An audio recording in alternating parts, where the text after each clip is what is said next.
welcome to the Startup Espresso. I'm Hall T. Martin, the host of the show, where we talk about raising funding for your startup and the time it takes to have an espresso. I hope you enjoy this episode.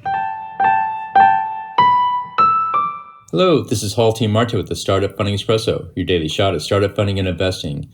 Big companies are those who have found product market fit and have encapsulated their repeatable and scalable business model into processes.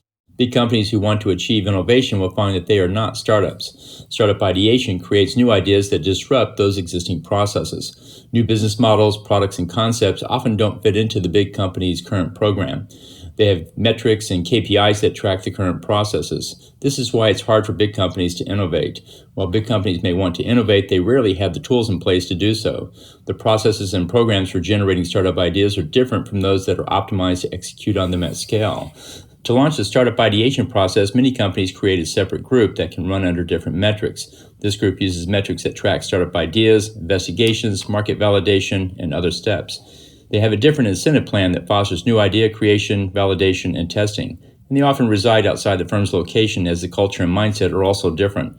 If you are considering a startup ideation at your work, keep these points in mind. Thank you for joining us for the Startup Funding Espresso, where we help startups and investors connect for funding.